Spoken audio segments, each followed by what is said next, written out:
Information, news, and entertainment on demand.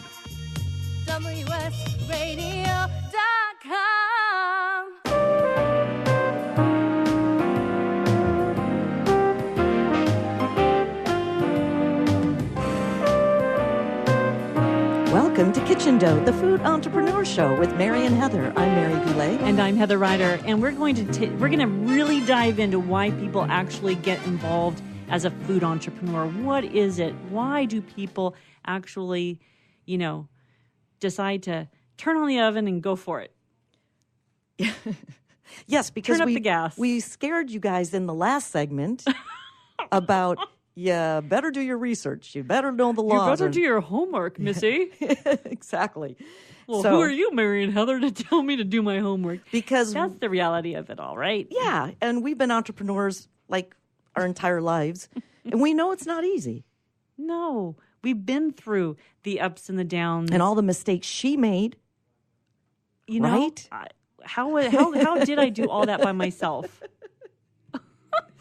So now we're going How did I take all of your brilliance and just drive it into the ground by myself? It's true. You did. And I remind you of it periodically. No. Yeah, we do. That's how our teamwork works. We've had great success. Yes, we have. And we've had great failure.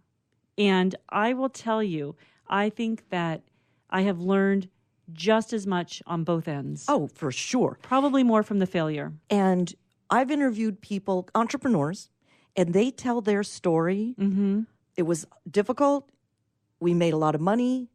We had a critical mistake or timing or economic problem. We went down through the floor and we came back up. Yes.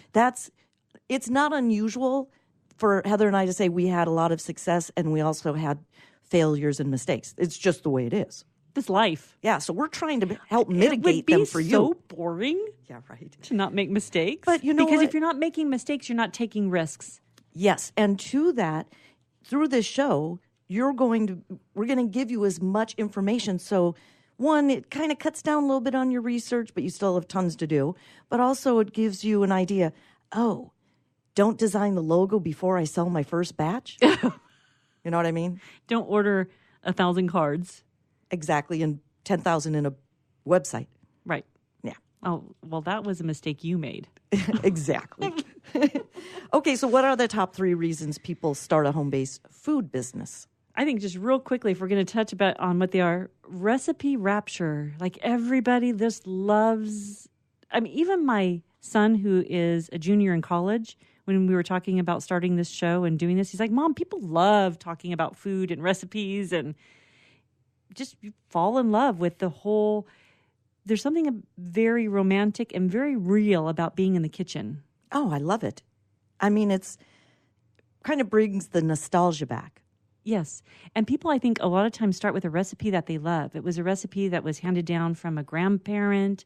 It's an old family recipe, or it's one that they developed on their own that people love and they just take great pride in sharing it. It's a barbecue sauce that everybody wants you to bring to the next barbecue. Do you remember Mark LeBlanc? He has a caramel, right? Yeah. Mouth-watering caramels. Mm-hmm. And he would make them at Christmas time and give to family and friends. Now that is a recipe. It's a cottage. Totally. And so same thing. One of the barns that Steve goes to, one of the managers at one of the barns, this cowboy makes toffee. See? That's kind of funny. Cowboy toffee. That's so funny. Right? Okay. Another reason, of course, is bread in the oven, dough in the bank. Yep. You can make money. You can make money. That's another reason why people do this. That's another reason. The food business is hard, but you can make money in the food business. And people just want freedom. Didn't we talk? We talked to David from Jackie's Jams about freedom. We talked to Colin from the Cravery Cookies about freedom to be with his new baby. Let's give a definition around freedom. Freedom is when you want to do something on your time frame, but it does not mean you won't be super busy. Right. Okay? Or you're not going to have responsibilities to other people. Exactly. Freedom is all on your shoulders to get the work done. Like, I like to golf twice a week at a short par 3. we usually golf around 4. That means I have to be super organized and efficient to get all of my work done so I can go golfing at 4. But That's my freedom. But that's your freedom. Yes. You're not punching a clock. You have your own clock that you are creating. And I think entrepreneurs who get that make more money. Yes. Because you have to have systems, protocols, procedures. And you have accountability to and yourself. Yes. All right. Okay, more. So those are like the top 3 reasons. And now we have a baker's dozens reasons of why people get started in the cottage food business. And one of them, number 1, is to fulfill that dream. You've been dreaming about it. You've been possibly talking about it and then actually doing it. And they want to be part of the cottage food club. Yes. You know what I mean? It's a community, a true community. Okay. Yep. Sharing a recipe. Yes. With their family grandma's recipe. I don't know how many grandmas are. I won't probably have one to pass down. I don't know. It's an old school thing. Well, yeah, and and you feel like, I think sometimes when people use a family recipe to start a business, they feel like they're paying homage to their tradition, to their which is awesome. To somebody in particular in their family tree, which I think is great. Share a culture. A lot of new food entrepreneurs are trying to share a cultural food, bringing something new that people haven't possibly tasted before. Right, like your friend who does the date bars from the Philippines? Yes, and so she said that date bars, they're called Food for the Gods, the date bars. And everybody has a recipe for it and has their own family recipe for Food for the Gods. But these date bars are, it was a family recipe, and she brought it here, and she said that the date bars are to the Philippines what the brownie is to the United States. Okay, wow, all right. So that's a cultural thing. And is there a secret sauce with hers? Yeah. Like everybody has like a secret sauce, right? I love that. She won't even tell me what is in them, but I think only her 2 daughters really know what's in it, maybe her husband. Well, and what I also like about the cottage food industry, if you want to, you can stay working at home for as long as you want. Doing it, you don't have to scale up to a kitchen. No, maybe you're just happy kitchen. making $500 a month or $1,000 a month, and maybe that's just enough, because it fulfills that. It does all those things. It fulfills a dream. You share a recipe. You maybe share a culture, and you just work from home and make a little bit of money on the side. It's a side hustle. Yeah. If you're doing it from a cottage food, when you start scaling and going into a commercial kitchen, it becomes a different deal. A totally different business, and many more days and hours at it. And we mentioned freedom. Yep. Yeah, setting your own schedule. And then also this other one about helping the local economy. Local businesses attract local consumers, and that keeps local dollars in the local community. Which is really good. Yeah. Keeps doors open. Okay, moving through, you connect with people. You're part of a club. Yep. Which I love. The community is reassuring. I think you also have an opportunity to fulfill a market void.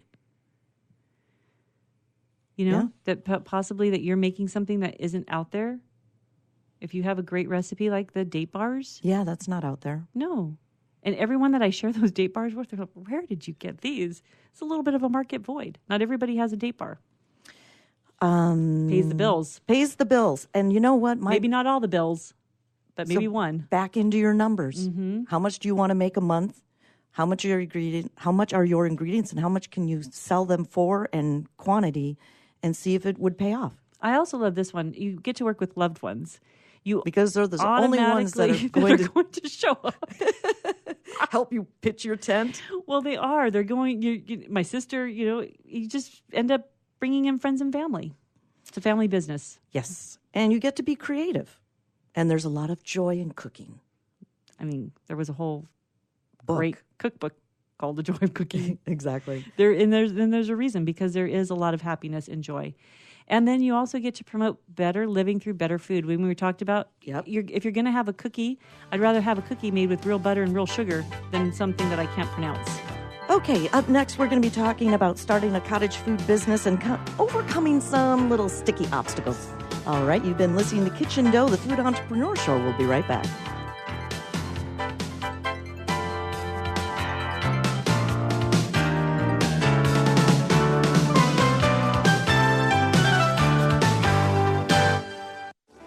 Hi, Hi, Scale listener. This is David Finkel, co-host with Jeff Hoffman of Scale Your Business. I wanted to let you know that our newest book, Scale, was just released, and to encourage you to get your copy. The book will give you 7 proven principles to grow your business and get your life back. Scale will help you work less by getting your business to produce more. Get your copy online or at your local bookseller. For more information, visit us online at scaleyourbusinesstoolkit.com.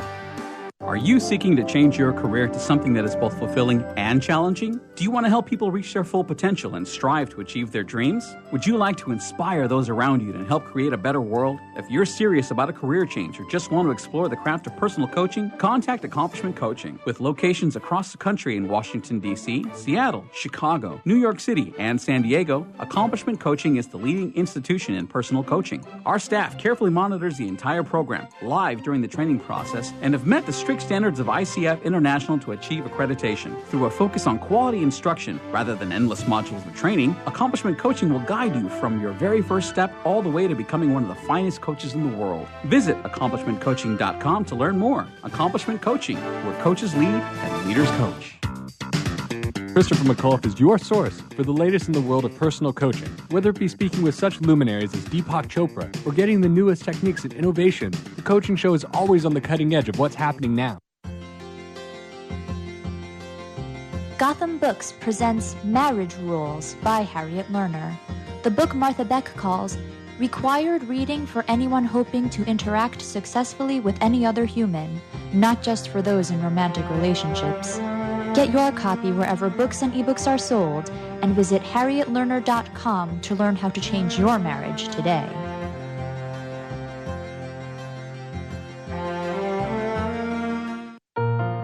I have some good news for a change.